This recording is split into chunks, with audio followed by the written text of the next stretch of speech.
La route mythique 40 en Argentine, Bruno Ricordo la connaît parfaitement.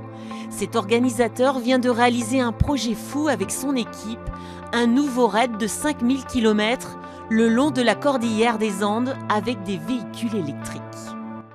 On partait dans l'inconnu. On nous mettait presque des bâtons dans le roue en nous disant que c'était impossible de faire un truc comme ça, que déjà les véhicules électriques, c'était pas si évident que ça de leur faire plus de 100 km par jour. Tout est possible pour Bruno. L'autonomie de véhicules électriques de 250 km augmente forcément le nombre d'arrêts. Si on a des étapes de 400 km, eh bien on fait une recharge intermédiaire sur le réseau public de la ville qui nous accueille. Alors, il n'y a pas de borne de recharge effectivement sur la route 40, mais cela ne nous empêchait pas de partir avec des bornes de recharge mobiles.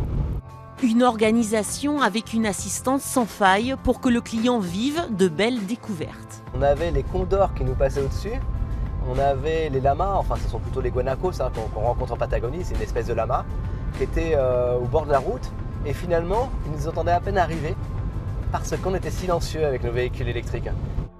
Pour 40 000 € environ, ce Sartois organise ses raids pour entreprises et particuliers, une passion depuis toujours. J'aimais pas aller sur un truc qui était déjà tout préparé. J'aimais me dire, j'arrive dans un endroit avec le sac à dos, j'ai juste fait acheter le vol, la première nuit sur place et après je construis mon aventure moi-même. Prochaine expédition en 2020, Bruno Ricordo espère y voir 8 voitures au départ et il rêve même un jour de réserver un raid aux constructeurs de véhicules électriques.